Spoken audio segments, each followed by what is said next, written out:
그 10주년을 돌이켜 보면은 참 많은 생각이 든 것 같아요. 이제 사실은 주희원 목사님은 저보다 신앙은 훨씬 선배세요. 그러니까 목회자로서도 선배이고 제가 이제 2009년도에 목사 안수를 받았기 때문에 현재로서는 이제 목사 안수로서는 뭐 16년 이제 이런데 그 6년 동안의 시간들은 어떤 의미에서는 많이 좀 이게 요동치던 시간이었던 것 같습니다. 제가 이 말씀에 대한 생각이나 그런 어떤 해석도 조금 정립이 되게 좀 미흡했던 부분들도 있었고, 그때는 뭔가 다른 사람들의 생각이나 말씀이 틀리다는 것을 입증하는데 되게 열정적이었던 것 같아요. 저 사람들은 잘못됐고, 저 사람들은 틀리고, 물론 그런 부분들도 있었다고 생각은 하지만, 그렇지만 타인을 비판해서 나의 정의감을 세우는 거는 사실은 엄청난 한계가 있지 않았었을까. 그게 어떤 6년 동안에 조금 저의 가능성이자 한계였던 것 같은데, 이제 주현 목사님의 아트교회를 만나서 처음부터 원만했던 것은 결코 아니었죠. 왜냐하면 좀 이따가 주현 목사님도 말씀하실 텐데 주현 목사님이 또 한 성격을 하시기 때문에 예, 예, 예, 뭐, 근데 이제 성질이라고 얘기하면 좀 뭐랄까, 조금 좀 불편함이 있으실 것 같아서 한 성격을 하실 수 있기 때문에 그, 저의 사실은 저도 이제 되게 싸움닭 같은 기질이 많아가지고 뭔가 막 토론을 해가지고 뭔가 내 논리를 막 주입시키고 그 당신의 생각은 잘못됐습니다. 저를 따라와 주십시오. 뭐 이런 식의 어떤 욕망에 들끓었던 시기가 있는데 이제 그게 자꾸 다 깎아지는 것 같아요. 그러면서 나왔던 중요한 효과라고 저는 말씀드리고 싶은데 어, 이 전쟁이라는 거를 외부에서 누군가가 잘못된 것들을 막 비판하고 깎아내리는 거에서부터 좀 결별을 하고 내 안에 있는 다른 것들과 정리를 하는 시간을 가져야 되겠다라는 것으로 자연스럽게 변화하게 된 게 저는 주요 목사님의 아트 교회와 함께한 하나의 효과가 아니었나라는 생각을 많이 해보게 됩니다. 그리고 또 하나는 플러스 저도 이제 예전에 이제 목사 이전에 다른 직업으로 작가라는 직업을 갖고 있는데 그 작가라는 직업이 저한테 성경의 말씀을 해석하거나 어떤 은혜를 그러니까 어떤 그 생각의 깊이를 더하는데 도움이 안 된다는 갈등이 많았었어요. 아, 내가 이렇게 이야기를 하고 세속적인 말들을 하는 게 큰 도움이 안 되겠다라는 생각을 했지만 아트교회와 그 공유의 활동들을 같이 하면서 아, 세상은 세상이고 하나님의 나라는 하나님의 나라구나라는 제가 지지난주였나 설교했던 하나님의 것은 하나님에게 가이사의 것은 가이사에게라는 그 말씀이 조금 더 정확하게 들려왔던 것 같아요. 세상을 사는 내 모습을 너무 그리스도인답게 판단하고 그리스도인이라면 이렇게 해야 돼 저렇게 해야 돼라는 생각은 이제 좀 내려놔야 되겠구나라는 것들을 아마 공유 3기라고 할 수 있는 세 번째 공간으로 이전할 때 심하게 싸웠거든요. 네, 네, 예. 그럴 때 이제 저희 이제 가야 되겠다, 우리 결별해야 되겠다라는 그 시기에 아마 좀 들었던 것 같습니다. 근데 저는 이런 것들을 좀 경험해 오면서 10년 동안 주목사님도 감히 말씀드리면 저와 함께하는 말씀의 영향을 받으셨고, 저 역시도 주목사님과 함께하는 활동 속에서 말씀의 영향을 깊게 느끼면서 어떤 거를 많이 추구하고 느꼈냐 10년을 돌이켜 봤을 때 저는 들음의 교회가 형성됐다라고 생각을 합니다. 그리고 제가 가장 어떻게 보면은 집중적으로 봤던 로마서 10장 17절에 그러므로 믿음은 들음에서 나며 들음은 그리스도의 말씀에서 말미암는다라는 것을 조금 더 깊게 묵상하게 되었습니다. 오늘은 요거에 대해서 간단하게 한 3분만 정말 짧게 왜냐하면 순서가 길기 때문에 네, 또 혼나요. 이렇게 또 말이 길어지면 여기서 막 이렇게 레이저 광선을 쏘시기 때문에 네 이미 벌써 시간을 깎았는데 예 예. 근데 이제 제가 11시에 예배 드릴 때는 참 우리 성도님들께 감사한 게 그래도 레이저 광선이 아니셔서 근데 예 그랬습니다. 네 들음의 교회라는 거에서 저는 로마서 10장 17절에서 제일 중요하게 묵상했던 건 믿음은 들음에서 나는데 첫 번째로 그 들음은 그냥 듣는 게 아니라는 것은 확인하게 된 것 같아요. 그냥 듣는 게 아니다라는 것은 사실은 번역의 아쉬움, 문화적인 주입, 그리고 종교적인 폭력 이런 것들로 인해서 어떻게 들어야 될지도 모르는 상태에서 계속해서 사실은 앵무새가 외치는 것처럼 들어왔던 것에서는 우리가 반드시 벗어날 수밖에 없고 벗어나야 된다라는 걸 확인하게 된 것 같습니다. 거기에 근거는 들음은 그리스도의 말씀으로부터 나왔다는 것인데, 그리스도의 말씀이라는 것이 저도 정말 부족하고 과문하지만 10년 세월 더 나아가서 저의 어떤 신앙의 여정, 그리고 성도님들과 같이 나눴던 신앙의 말씀 교제를 통해서 확인한 바로는, 그리스도의 말씀이라는 것은 우리가 이해하거나 우리가 깨우칠 수 있는 영역의 것이 아니다라는 것에 대한 확인을 더 명확하게 간 것 같습니다. 그래서 그리스도의 말씀은 저는 십자가라고 생각을 했어요. 그리고 우리 안에 있어서 가장 크게 결별해야 될 것들이 조금 말씀을 통해서 발견된 것, 이걸 계속해서 나누고 싶은 거는, 그리스도의 말씀은 십자가의 복음인데, 십자가의 복음이라는 것은 단순한 희생이 아니었다라는 것을 말씀드리고 싶습니다. 희생이라는 것이 오랫동안 우리의 그 문화나 종교를 통해서 쌓여왔던 개념인 것 같아요. 예수 그리스도가 우리의 죄를 위해서 희생하셨다. 하지만 우리가 오해하고 있는 부분은, 죄를 위한다라고 했을 때 이 죄가 우리가 생각하는 감정의 영역의 죄가 아니라는 것에 대한 확인을 할 수 있게 된 것 같습니다. 아주 오래전부터 사람은 종교적으로 내가 무언가를 헌신하고 희생함으로써 내가 가지고 있는 마음의 죄책감과 내가 가지고 있는 마음의 무거움을 내려놓으려 하는 욕망에 사로잡혀 있다는 걸 복음을 통해서 확인하게 된 것 같고요. 십자가라는 것은 바로 그러한 나의 욕망과 내가 합리화하고 싶어 하는 그 잘못된 희생에 대한 부분에서 완전히 결별하는 그 거룩한 행위가 십자가의 복음, 곧 그리스도의 말씀이다라고 생각합니다. 그래서 안타깝지만, 항상 제가 설교 중에도 말씀드리는 거지만, 항상 우리는 예배를 와서 길을 잃어버리는 존재가 될 수밖에 없다. 우리가 만들어 놓은 길, 우리가 생각해 놓았던 우상, 우리가 꽂아왔던 깃발은 매주 매순간 꺾이고 날아갈 수밖에 없고, 우리에게 주어진 이 인생의 길은 광야일 수밖에 없다는 것을 매번 확인하게 되는 것 같습니다. 근데 그 확인이 사실은 너무나 피로하고 어렵고 서글프기 때문에 저는 공유가 어느 정도 필요하다는 생각에 이르렀고, 이 10주년을 한번 기념했으면 좋겠다라는 제안을 드렸던 것 같아요. 왜냐하면 이 공유의 가치는 저는 그렇게 생각했습니다. 예전에는 서로 얻을 것이 있으니까 공유하는 게 아닐까. 그러니까 공간도 같이 쓰니까 의미가 있고 말씀도 같이 나누니까 의미가 있는 게 아닐까라고 생각을 했는데, 결국 돌이켜보면 공유라는 가치는 서로가 서로에게 기대할 것이 없다라는 것을 오히려 확인하는 생각이라고 봅니다. 기대할 것이 없는, 사람에게 의존할 것이 없고 사람에게 바랄 수 있는 것이 없는 명확한 단절이 계속해서 지속되는 상태, 그게 공유라고 생각하고요. 그 공유가 더 나아가서는 들음의 교회라고 할 수 있는 저희 동서말씀교회와 아트교회의 중요한 정체성이 아닌가. 왜냐하면 우리는 교회에 와서 사실은 무언가를 희생이라도 해서 얻어가야 된다는 생각을 안 할 수가 없었거든요. 그게 더 근본적인 생각은 사후의 천국에 대한 개념이겠죠. 우리는 죽어서 천국에 가야 된다. 그런데 그러한 생각마저도 우리의 기대고, 그러한 생각마저도 십자가의 복음 앞에서, 예수 그리스도의 말씀의 들음 앞에서 무너진다면, 그 무너짐의 터전이 지속될 수 있는 길이 기대하지 않는 공유, 목적 없는 환영, 이런 부분이 아닌가라는 생각을 하게 되었습니다.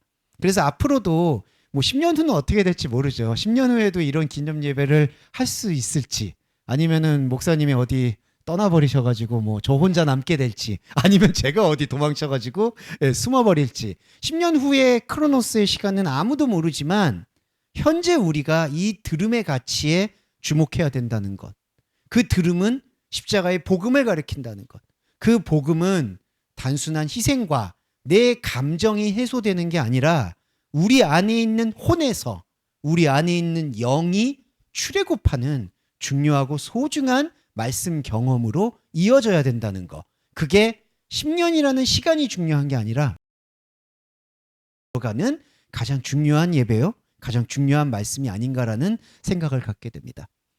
그래도 우리는 사람인지라 이렇게 10년을 또 기념하고 부족하지만 같이 친교하고 얼굴 마주치고 건강에 대해서도 염려하고 어떤 일에 대해서도 걱정하면서 서로가 서로에 대해서 어떻게 살고 있는지 한번 같이 의논하고 확인해 보는 건 꼭 필요하다고 생각해서 이러한 기념 예배를 준비했으니 목사님이 너무 타박하지 않으셨으면 좋겠다.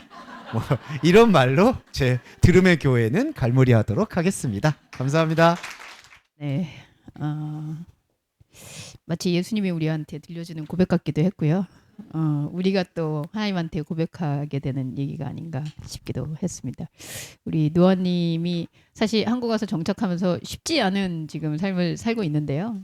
그 부모님 다 떠나서 아브라함은 아니지만 본토 친척 아비집을 떠나 한국에 와서 정착하려는 이 마음이 참 쉽지 않다 싶습니다. 그래도 잘 버텨냈으면 좋겠다 하는 응원의 마음을 한번 보내봅니다. 네, 마지막 말씀은 제가 글쎄요, 앞에서 그렇게 막 그 저한테 타박을 많이 받았다 그러니까 뭐라고 해야 될지 그 요즘 그러더라고요. 아까 우리 이한님이 그랬나? 그 전형적인 애견남이시고요. 저는 전형적인 테토녀입니다. 네, 그래서 이 애견남과 테토녀의 이 동거가 참 쉽지는 않았습니다만 공유를 어떤 분들은 그러시더라고요. 뭐 제가 이렇게 생긴 것도 약간은 없어 보이진 않잖아요. 그래서 누군가 이렇게 잘 후원해주고 그래서 이렇게 공간도 그렇고 남들한테 베풀어 주느냐고 이렇게 하고 있는 거 아니냐 이런 오해들을 많이 하시는데, 네, 뭐 저희 아들도 지금 저기 뒤에 와 있었지만 저희 세 식구는 각자 도생입니다. 남편은 남편 벌어서 먹고 있고요. 저는 제가 벌어서 살고 있고요. 아들은 아들대로 벌어먹고 있는데 뭔가 넉넉해서가 아니라 이 공유를 어떻게 시작하게 되었을까. 여러분들 중에는 사실 공유교회라는 타이틀이 어색하기도 하고 공유한다는 건 그냥 이렇게 남들하고 나눠주면서 그렇게 하는 건가? 이렇게 생각하시는 분들도 있을 것 같아요.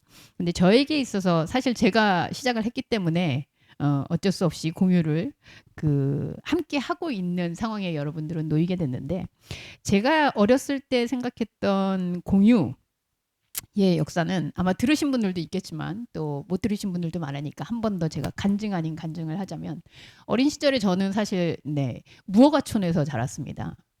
그 정말 소위 말하면 이렇게 빈민촌이라고 얘기하죠. 그래서 동네에 그 공유 마당이 있었고요.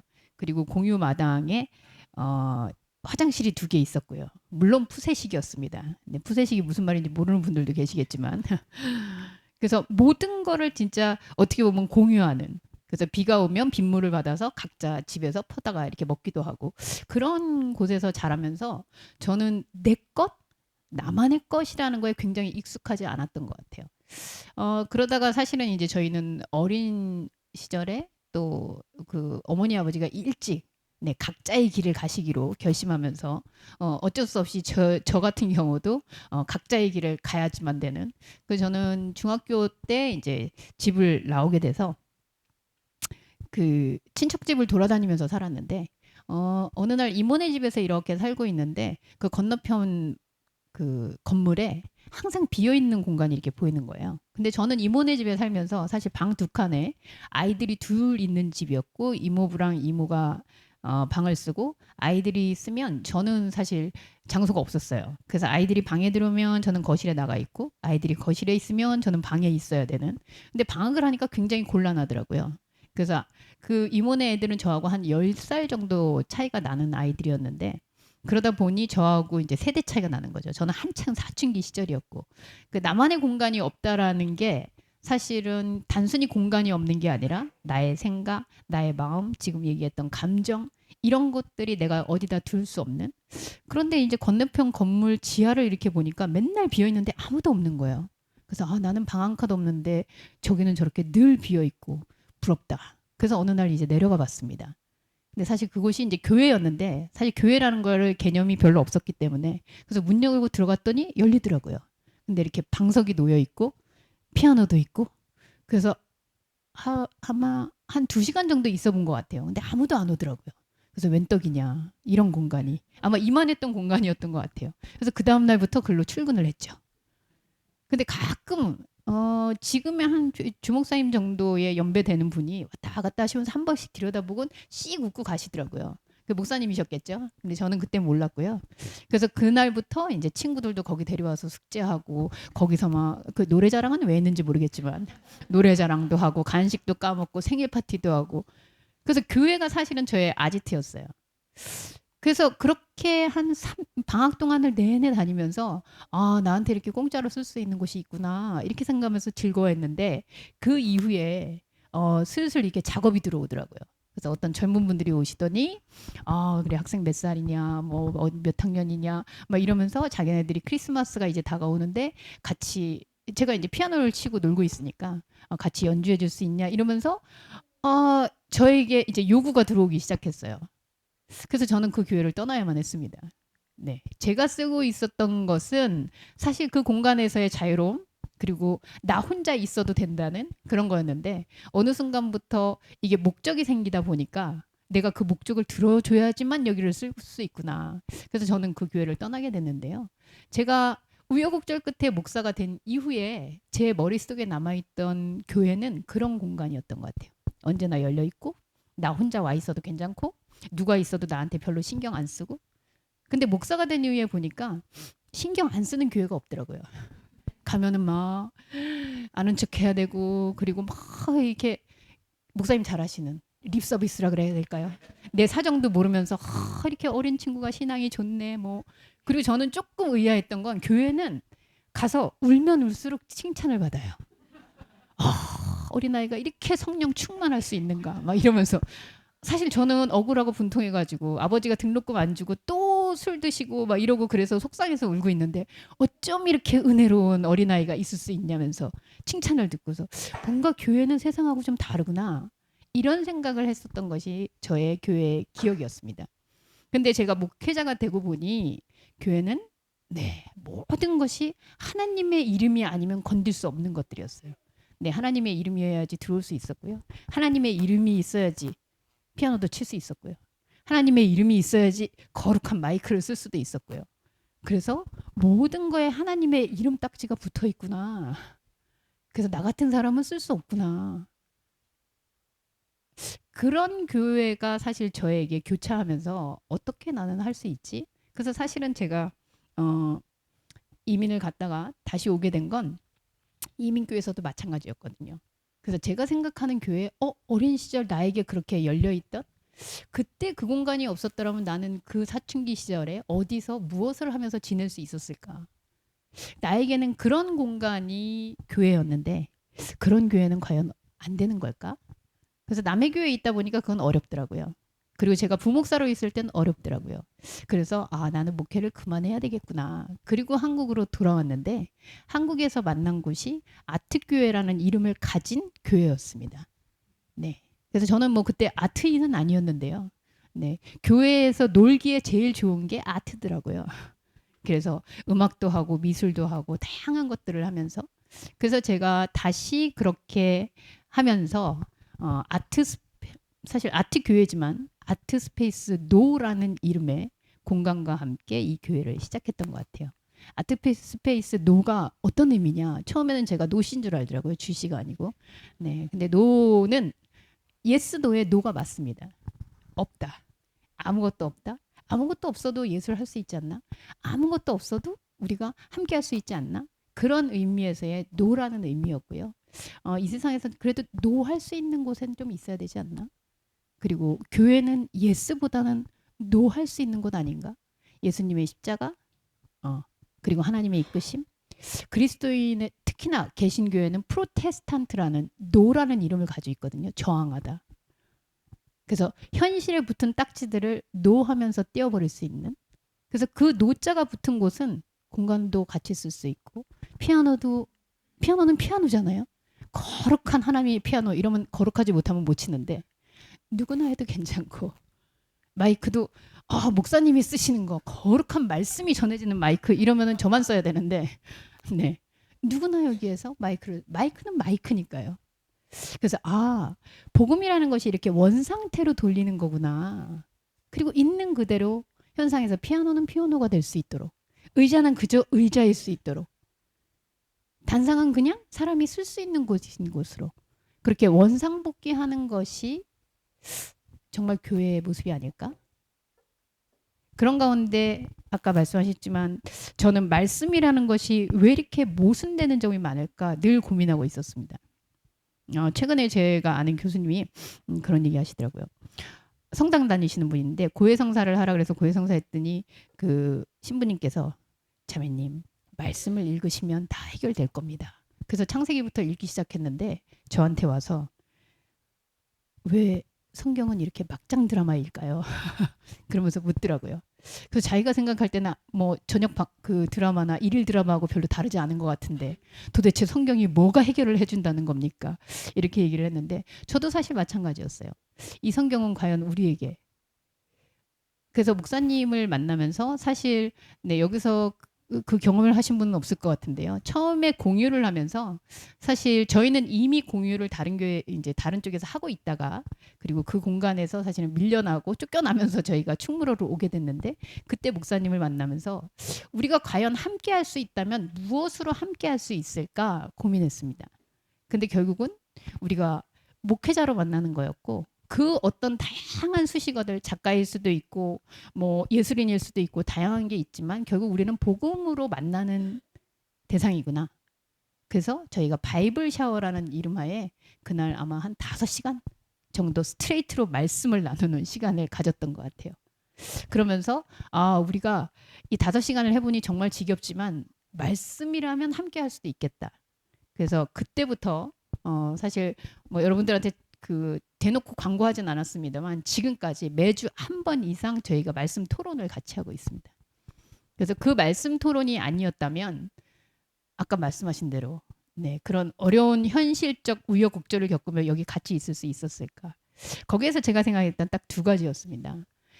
보통 교회는 충만함을 쫓아간다.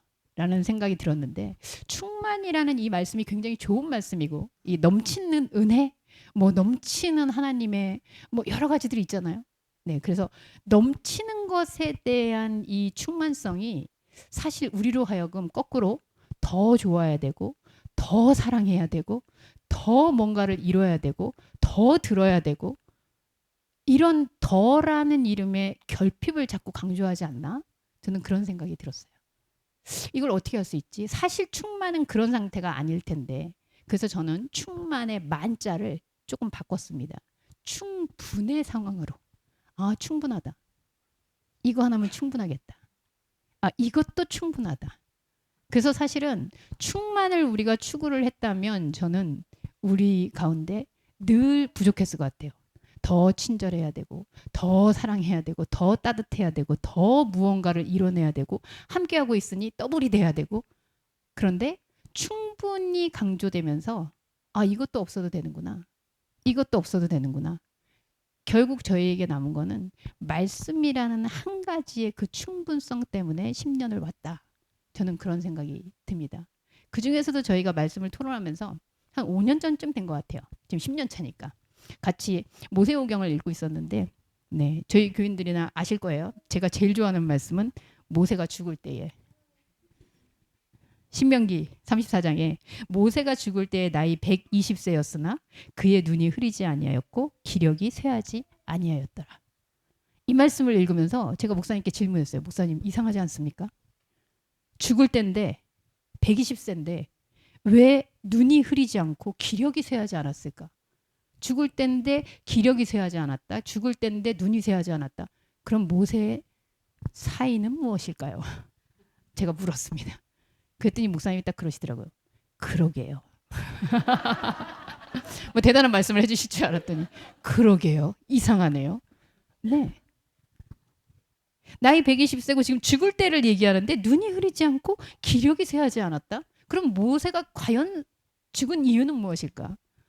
네, 지난주 설교를 들으신 분들은 네, 아실 겁니다. 제가 그냥 정황상 거기서 얘기는 안 하고 있지만 죽은 게 아니라 죽임을 당했을 수 있겠구나 이런 생각을 하지만 네, 저는 아까 들음의 교회 이렇게 얘기했다면 저는 없어지는 교회로 여기까지 왔다 그런 생각이 듭니다. 무엇을 없앴냐고요? 모세가 죽을 때에 모세가 없어질 때에 세상에 붙여놓은 가나안 땅 이렇게 이뤄야 되고 가야 되고 가져야 되고 그 모든 하나님의 이름으로 딱지를 붙여놨던 게 없어지는 상황이 아마 모세가 죽을 때, 모세가 현상에서 없어질 때일 텐데 그때야 비로소 보이는 것들이 있었다는 거죠. 진짜로 봐야 할 것. 그때야 진짜로 강해지는 것. 그게 바로 영적 자아의 세계구나. 그런 생각을 하면서 사실 저희가 소소한 갈등 때문에 못 가겠다 생각했지 이런 말씀과 신학의 어떤 체계 때문에 진짜 못 해먹겠다 한 적은 한 번도 없어요. 그래서 저희가 사실은 2년 차쯤 됐을 때 그 갈등의 고조가 한 번 있었는데 뭐 여러분도 잘 아시겠지만 아주 소소한 왜 끝나고 나서 의자를 제대로 접지 않을까? 끝나고 나서 왜 흘린 음식들을 닦지 않을까? 끝나고 나서 마이크를 왜 제자리에 두지 않을까? 사실 자본주의 사회에서 가장 공유가 어려운 두 가지 난제는 특히 예배에서 교회에서 공유할 수 없는 두 가지 이유는 하나는 시간입니다. 네. 대한민국은 메인 예배 시간이 있어요. 몇 시? 11시. 11시 예배를 과연 누가 드릴 것이냐? 11시 예배, 메인 예배, 하나님이 오시는 예배. 그 사실은 11시 예배를 둘이 주장했다면 결코 못 있었겠죠. 그런데 목사님은 11시 예배가 아니었으면 아마 공유 안 했을 거예요. 근데 저희 아티교회는 처음부터 네, 3시 예배, 4시 예배 이렇게 떠돌아다니면서 그 상황에 맞춰서 빌려서 썼었기 때문에 하나님이 오후엔 그럼 심심하지 않을까? 11시에 딴 교회에서 들으시고 오후 예배는 우리 교회 오라 그러시지 뭐. 그렇게 생각하고 저희는 11시 예배 대신에 11시가 끝난 예배를 하면 11시 예배를 드릴 수 있는 곳과 함께 할 수 있겠다. 그래서 처음에는 동서말씀교회가 11시와 4시를 썼고요. 저희는 그 사이에 있는 시간 동안을 썼습니다. 그래서 사실 저희 교인 지금 그분들은 사실 여기 안 계신데요. 굉장히 분노한 분들도 계셨어요. 아트교회가 공간을 빌렸는데 왜 우리는 샌드위치로 가운데 해가지고 늦게 왔다가 여기 오기 전에 빨리 가야 되는가? 우리가 왜 그렇게 해야 되는가? 그런 문제들. 그리고 접이식 의자를 누가 치울 것이냐. 그래서 고민하다가 저희는 결국 이렇게 갈등의 요소 때문에 효율적인 건 그래 결별하면 끝 이렇게 되는데 이 공유를 우리가 선택한 이유는 그냥 단순히 비용을 절감하거나 그런 이유가 아니라 말씀의 공동체로서 각자 도생하면서 커져야 하는 그런 성장 지향적인 교회가 아닌 오히려 이걸 반대로 가도 교회가 지속할 수 있나? 그런 부분들을 우리가 함께 해봐야 되지 않나? 예수는 십자가라 그러고 모세는 죽을 때 강건해진다고 했는데 우리도 무언가가 포기되고 없어질 때 지속할 수 있는가? 오히려 본질이 더 드러날 수 있는가? 그 고민을 같이 실현해 보기로 했습니다. 그래서 큰 일은 아니었지만 접이식 의자를 없앴어요. 접었다 폈다 하는 거 하지 말자. 그래서 두 번째 공간으로 이전할 때는 그냥 의자를 펴뒀습니다. 움직이기만 하게. 그리고 그 의자가 나중에 보니까 또 이 책상 밑으로 두 개가 안 들어가는 거예요. 그래서 저희가 무슨 짓을 했게요? 목사님하고 저하고 오케이 이걸 우리가 들고 가서 잘라오자. 그래서 의자의 손잡이를 다 직접 톱으로 가가지고 네. 그래서 톱을 들고 그 전자톱을 하니까 플라스틱 의자가 녹더라고요. 그래서 둘이 하나는 붙잡고 하나는 자르고 교대로 가면서 의자의 손잡이를 잘라버렸어요. 이 손잡이 때문에 우리가 갈등이라면 손잡이를 자르자. 마치 네 손이 범죄하거든 잘라버릴 것이니라 이랬던 것처럼. 그래서 잘라버리고 나니까 훨씬 수월해졌었어요. 그리고 이쪽으로 왔는데 그 의자가 크다 보니까 저희 둘이 맨날 이걸 토요일마다 정리를 하려니까 목사님이 네 자꾸 힘들다고 하시는 거예요. 허리가 아프다, 다리가 아프다, 막 머리가 아프다. 오케이, 의자를 바꾸자. 이 의자를 옮기는 것이 우리에게 문제라면 이 의자를 그럼 과감하게 바꾸자. 그래서 여러분들이 지금 앉아 계신 불편한 의자가 등장했습니다. 무게가 적으면서도 작으면서도 많이 쌓아 올릴 수 있으면서도 그래도 덜 힘들 수 있는.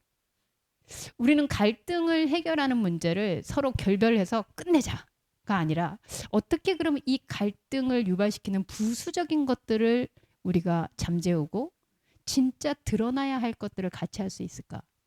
그게 바로 저희는 없어짐의 교회, 여기에서 있는 불편함, 위기, 갈등, 그리고 시간에 대해서도 목사님께서 양보하셔서 오후 예배를 없애주셨어요. 그래서 동서말씀교회는 여러분들은 아마 동서말씀교회 11시 예배 있을 때만 오신 분들이 많이 있는데 예전에는 5시에도 드렸던 예배를 그래서 오전으로 통합을 했습니다. 사실 목사님 교회에서는 굉장히 큰 결단이었을 거예요. 그리고 사실은 우리가 이렇게 공존하는 교회로 함께 간다는 것은 서로 성장하기를 추구하지 않는다라는 말과도 같습니다. 불편해야 되고요. 오히려 하나로 합해 보세요, 여러분. 이렇게 하나로 합하니까 이렇게 그득히 오잖아요. 한 교회라면 그럴 수 있습니다. 그런데 두 교회가 공존하면서 그런 불편함들 가운데 어떤 분들은 왜 굳이 이렇게 해야 되느냐? 그래서 그분들이 떠나가시는 것에 대해서 마음은 아팠지만 붙잡지는 않았어요. 왜냐하면 그런 것들을 추구하는 교회도 저는 세상에 있어야 된다라고 생각합니다. 그래서 우리의 공존은 사실 이런 모세처럼 가나안이라고 딱지 붙인 그 목적이 사라지니 진짜 보이는 가나안, 하나님의 나라가 보이는구나. 이 고백에서 그리고 앞으로도 그 고백이 아니라면 우리가 함께 갈 수 있을까? 라는 질문을 늘 하게 됩니다. 10년이란 세월, 크로노스의 시간이 사실 외형적으로 우리는 거대해지지 않았습니다. 물론 처음에 13평에서 시작했는데 이 정도면 굉장히 거대해진 거죠. 성장을 지향하고 교회 활동의 무대로 이 교회를 어떤 활동의 무대 아니면 자기 성취의 무대로 생각하시는 분들은 여기서 우리의 이 느슨한 연대와 그리고 탈성장적인 가치관에 견디지 못한 분들도 계세요. 왜 더 커질 수 있는데? 왜 더 혼자도 이렇게 될 수 있는데? 제가 늘 주장하죠. 이제 동서말씀교회는 인원수가 이 정도면 나가서도 잘할 것 같은데. 네.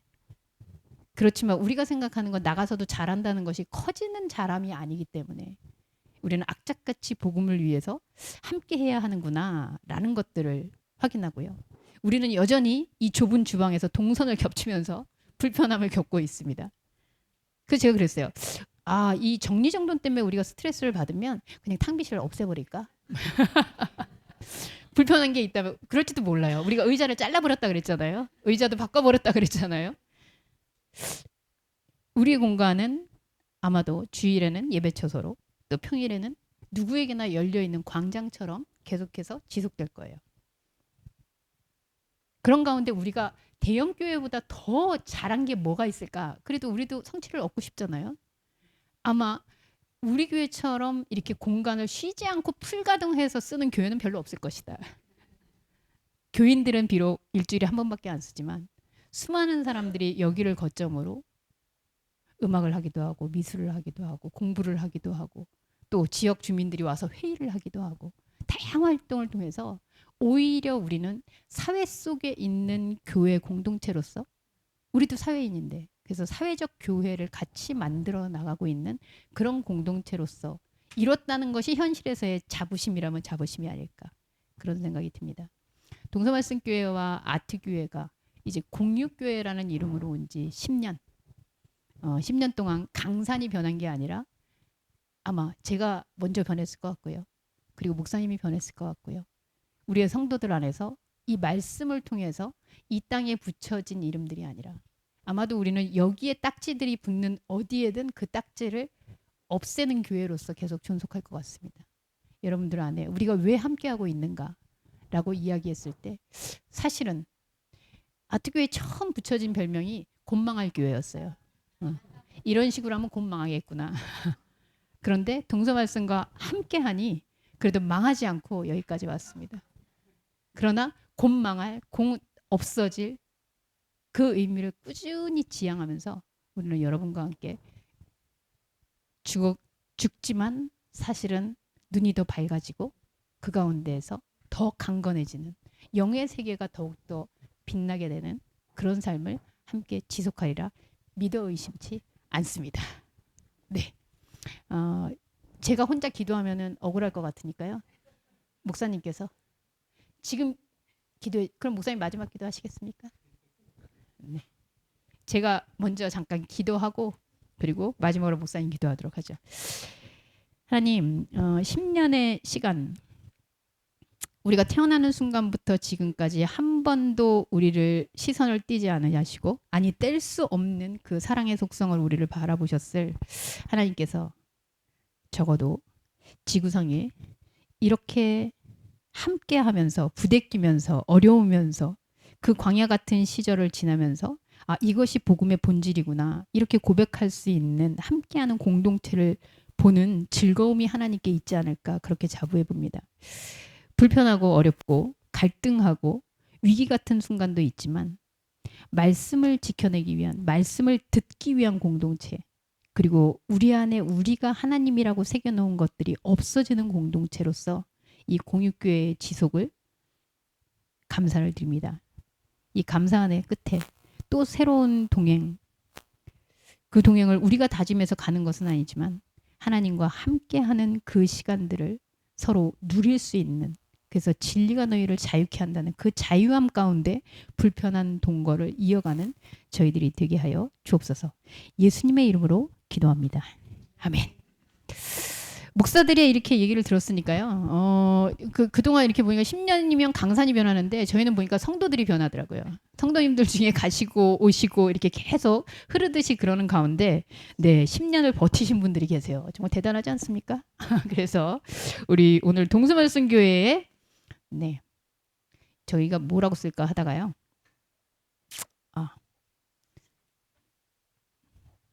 소회라고 써봤습니다. 오성숙 집사님이 네 최고령이 아니고 최고 오래 여기 동서말씀교회에서 자리를 지키면서 공육교회를 경험하셨고 아트교회는 허가람님께서 네 함께해 주셨는데 10년의 시간을 우리 목사들이 이렇게 고백했다면 성도님들은 어떻게 고백하실 수 있을지 이야기 들어보는 시간 갖도록 하겠습니다. 우리 동서말씀교회 오성숙 집사님 네 박수로 환영해 주시죠. 네, 잠깐 나오시겠습니다. 아 참네. 어쩌다 보니 네. 나는 앞에 나오면 떨려서 말도 못 하는데. 아이고. 뒤돌아서 할까요? 네? 뒤돌아서 할까요? 아유, 목사님 두 분이 말재간이 좋아 갖고 다 말씀하셨는데 제가 무슨 말을 하겠습니까? 근데 이제 저는 교회를 다니게 된 동기가 가끔가다 철학책을 한 번씩 읽었는데 니체가 태어나면 인간은 태어난 게 죽으려고 태어났다고 얘기를 하더라고요. 그래서 아우 그런 말을 처음 듣는 순간 굉장히 깜짝 놀랐어요. 그래서 가만 보니까 태어나면서 살다가 죽는 건 당연하잖아요. 근데 그거를 받아들이기가 너무 힘들더라고요. 그래서 누가 어떤 인간이 죽으려고 살겠어요. 그래서 나는 죽으려고 사는 게 아니고 행복하려고 산다고 이제 내 스스로 정의를 내리면서 태어나면서 죽을 때까지는 행복해야 된다. 그래서 그 행복하기 위해서 이제 많은 것을 이제 노력하고 애써보고 그랬는데 주어진 환경은 절대 나를 행복하게 하지를 않더라고요. 그래서 이제 고등학교 다니는 언니 손을 잡고 이제 교회를 갔는데 교회를 가니까 행복하더라고요. 근데 그때 당시에는 교회가 뭐 잘생기든 못생기든 가진 자가 있든 없든 다 반기고 서로 좋아하고 그러니까는 나를 인정해주고 나의 실력에 칭찬과 박수 쳐주고 그러니까 너무 좋더라고요. 그래서 그렇게 행복하게 살다가 더 행복하게 하고 싶어서 결혼도 했어요.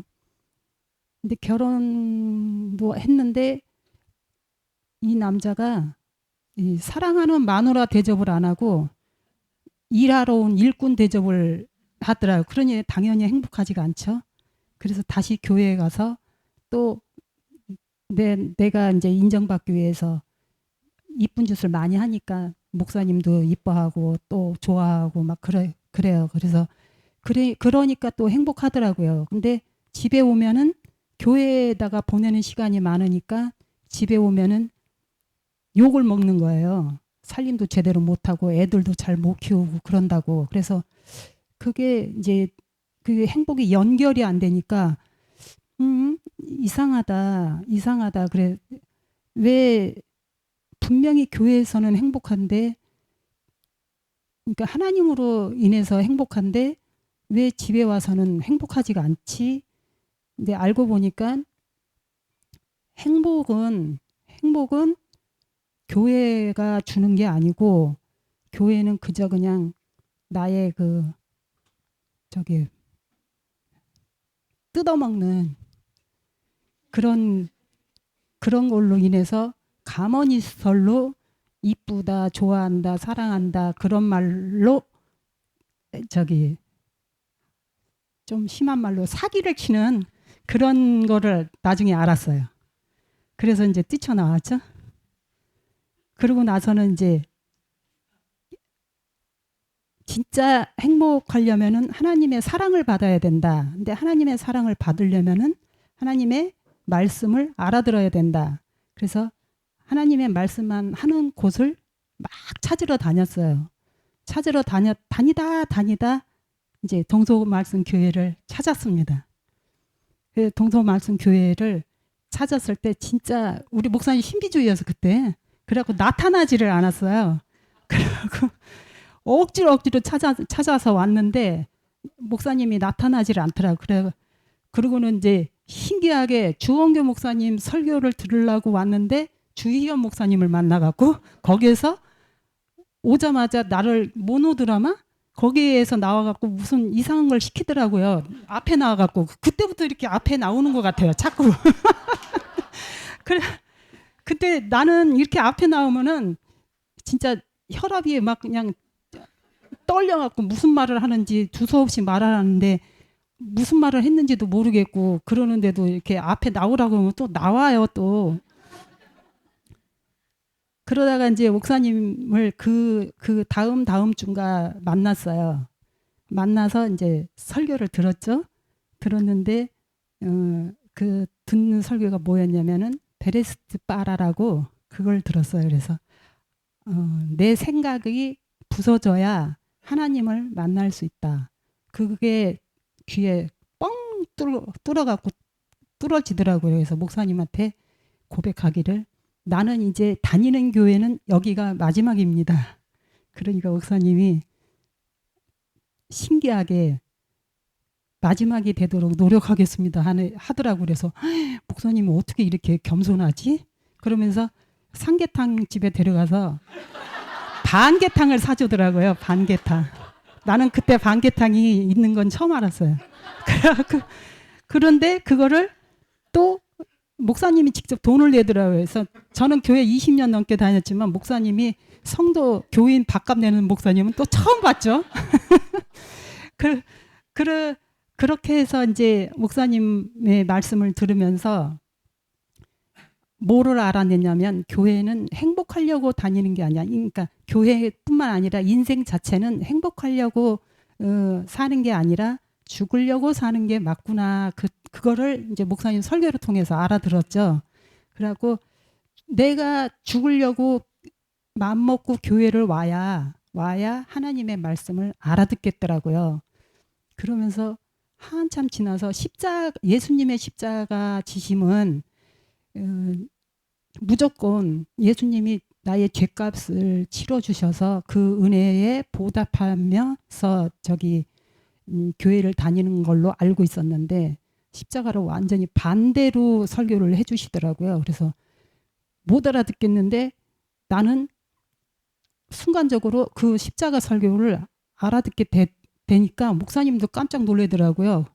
그래서 뭐 가시면류관, 손발 못질하는 거, 옆구리 창으로 찔리는 거 그게 다 내 자아였더라고요. 그렇게 내 자아가 죽어야만이 하나님을 만날 수 있고 부활할 수 있다는 것을 알아들었어요. 그러고는 이제 더 이상한 또 설교를 하나 들었는데 에녹의 휴거예요. 에녹의 휴거인데 세상에 살지만 세상에 없는 사람처럼 살아야 된대요. 그래서 도대체 이건 또 무슨 말인가? 알고 보니까 세상에 살고는 있지만 세상에 그렇게까지 애쓰고 노력하고 힘들고 네 에너지 다 쏟아서 살면 네가 죽으니까 그렇게까지 애쓸 거 없다. 그거는 이제 한 3할 정도만 애쓰고 영적인 것에 한 7할을 할애하면서 살아라. 그 뜻이라고 하더라고요. 그래서 행복하게 살려고 했던 마음을 다 뜯어 고쳐먹고 이제는 죽으려고 동서교회에 옵니다. 이상입니다.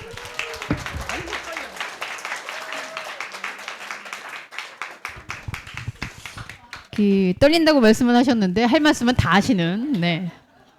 네, 마지막으로 이제 우리 동서말씀교회 했으니까 이제 아티교회를 대표해서 우리 허가람님께서 또 소회를 밝혀주시겠습니다.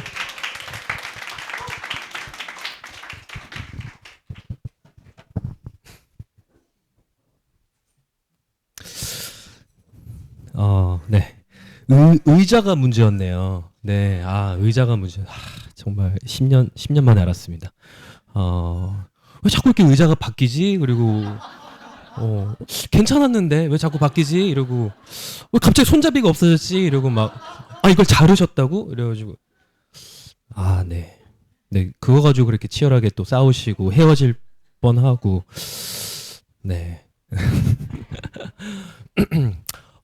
네, 저는 또 5시에 공연 그 기획이 있어서 빨리 가야 돼서요. 또 이 친구도. 네, 그래서 저희는, 네, 뭐라 그런 게 아니라, 목사님이 여러 번 말씀하셔서 저희 성도님들도 똑같습니다. 1시간 넘어가면 힘들어 하는. 그래서 저는 딱 적어 왔어요. 그냥 뭘 말할지. 그냥, 그래서 의자가 문제? 오케이. 제가 거의 10년 됐다라는 사실에 좀 많이 놀랬었고, 그리고 저는 이제 매년이 될 때마다 해체 안 하시나? 아직 안 없어졌네? 뭐 이렇게 반동단 반진담으로 얘기하지만 뭔가 그게 처음부터 목사님께 이제 그런 목회 철학이라 그래야 되나요? 어쨌든 그런 방향성과 그런 걸 들었었을 때 상당히 좀 신선했어요. 그리고 좀 참 뭐 어떻게 표현을 해야 될지 모르겠는데 그냥 좋네? 약간 좀 이런 마음이었던 것 같아요. 이게 목회자 자녀로 자라면서 선교사 자녀로 자라면서 뭔가 이제 늘 좀 그런 프레임 안에서 좀 커오면서 나름 그래도 좀 자유롭게 살아왔다고 생각을 하지만 그래도 뭔가가 이제 계속 제 안에 또 뭐 주입됐던 그리고 또 미국에 있을 때는 또 그런 여기와 어찌 보면 상당히 좀 극과 극인 뭐 이상한 데는 아니었지만 또 상당히 또 우리가 생각하는 그런 뭐 되게 이상적인 공동체 교회 막 따뜻하고 사랑이 많고 약간 그런 곳에서도 한 9년 10년 또 보내왔고 뭐 그것도 뭐 좋았습니다. 좋았고 근데 그러면서도 왠지 그때에도 늘 근데 본질이 뭐지? 늘 뭔가 스스로 되게 좀 고민을 했던 것 같아요. 그럼 이제 여기 오면서 이제 제가 생각했던 그 본질이 뭘까라는 것을 조금 늘 예를 들어서 뭐 빛과 어둠이 있으면 제가 막 그런 사랑에 넘치는 막 그런 데서는 빛만 바라봤다면은 여기에서는 오히려 더 극적으로 더 어둠을 더 직면하게 됐던. 근데 참 신기한 게 어느 순간 이렇게 좀 쌓이다 보니까 내가 빛을 더 알기 위해서는 어둠을 더 잘 알아야 되는구나. 내가 인생을 살아가는 삶을 내가 더 그 본질을 깨닫기 위해서는 죽음을 더 알아야겠구나. 그래서 오히려 죽음에 대해서 생각도 더 많이 해보게 되고 그래서 또 많이 우울했지만 그 우울함이 꼭 우울함으로 끝나지는 않았던 것 같습니다.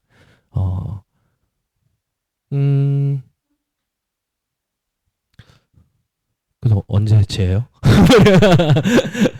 늘 뭔가 여쭤봤기도 했지만은 그리고 또 무엇보다도 또 코로나 시기 때는 제가 그냥 목사님께 뭐 말씀드렸나 기억이 잘 안 나는데 그냥 제가 1년간 그냥 교회를 안 나갔어요.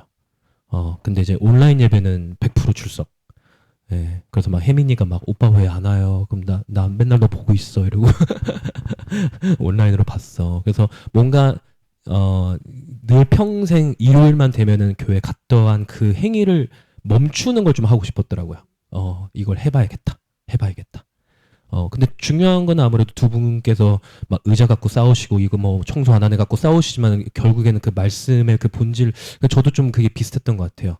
뭔가 그 부분에 있어서는 어쩔 때는 뭐 아내한테도 오늘 설교 말씀 뭐야? 그랬더니 나도 모르겠어. 이러고 막 잘 이해가 안 돼 때도 있고. 참 재밌는 게 두 분께서도 처음에는 주현 목사님 설교가 너무너무 잘 귀에 들어오고, 이제 가끔 이제 주원기 목사님 설교 이제 들으면은 무슨 말인지 하나도 모르겠고. 근데 불과 몇 년 사이에 반대가 됐어요.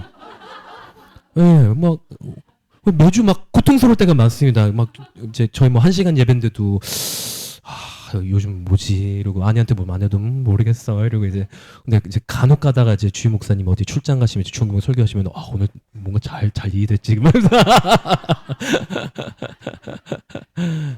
근데 뭐 여기 중요한 거는 이제 뭐 그런 닮아감과 이제 그런 건 있을 수 있겠지만 계속 계속 그 본질을 추구하시고 찾아가시려 하시고 비워내려 하시고 뭔가 이제 그런 것들이 계속 아직 저도 계속 ING인 것 같아요. 진행 과정이고 저도 다 잘 모르겠지만은 그리고 무엇보다 참 목사님이 특교에서 제가 좀 많이 배웠던 것은 배웠다라고 느꼈던 것은 참 말보다 행동보다는 오히려 침묵으로 더 잘 소통하신다. 그걸 깨닫기가 좀 어려웠던 것 같아요.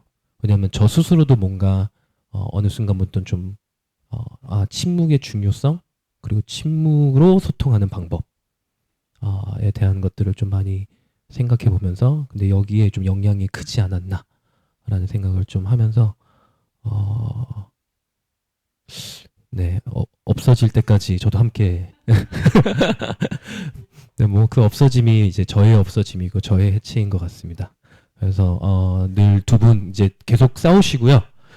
그래야 지속될 것 같고, 싸움이 나쁘진 않은 것 같아요. 싸워야 또 무관심보다 낫잖아요.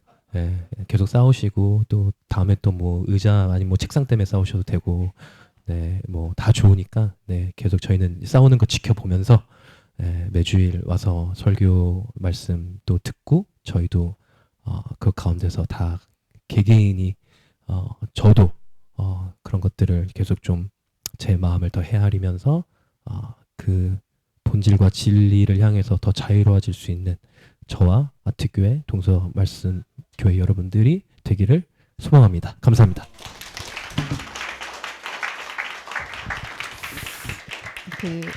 네, 목사님 아들이라는 그 딱지를 버릴 수는 없는 것 같아요. 네. 사실 재밌는 사실은 둘이 결혼하면서 이렇게 저희 교회를 오게 됐는데, 사실은 우리 유진 아내 때문에 저희 교회를 선택했거든요. 근데 제가 그때 내 말씀이 처음에 울림이 있었나 보다 이렇게 착각을 했었는데, 정착한 이유가 그날 우리 유진님이 처음 우리 교회에 왔을 때 한 성도님이 강아지를 데리고 왔어요. 2마리를. 근데 막 강아지가 와가지고 저 설교하고 있는데 막 여기다 오줌 싸고 막 가서 막 뛰어다니고, 그래서 그 강아지 이후로 저희 성도들 중에 어르신들 몇 분이 그만두셨습니다. 뭐라고 했냐, 교회가 개판이네 이러면서. 근데 그때 우리 유진님은 개도 와도 되는 데면 나도 괜찮겠다. 그래서 왔는데 네, 이렇게 10년이 지났습니다. 그래서 개판이었던 그 상황으로 인해서, 그래서 제가 잊을 수 없는 목사님 설교 때문이 아니라 개 때문에 등록하는 경우도 있구나 이렇게 생각을 했는데, 두 분 덕분에 저도 많이 배우고 있고요. 네, 오늘 여러분들과 함께했던 이 시간이 앞으로 아까 말씀드렸지만 10년 뒤는 저는 사실 올해가 제 은퇴를 꿈꾸는 나이였습니다.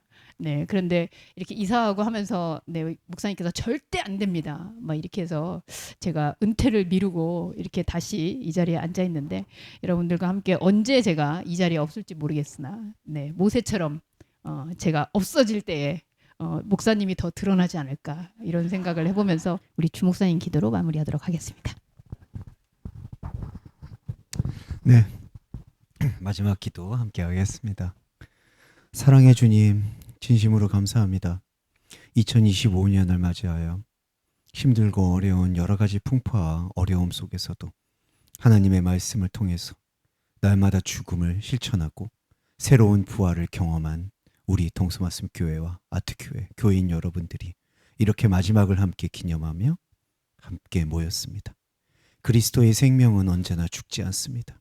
그러나 그 죽지 않는 것이 우리의 욕망이 죽는 것이 아니라, 살아나는 것이 아니라 우리의 욕망 이전에, 욕망 너머에 그리스도의 생명이 살아있음을 확인하게 되었습니다. 앞으로 2026년에도 2027년에도 어디에 있든 무엇을 하든 우리 모든 그리스도의 지체가 그리스도의 생명의 말씀과 영의 확신 속에서 살아 숨쉬기를 간절히 기원합니다. 그리스도 예수의 이름으로 감사하며 기도드립니다. 아멘.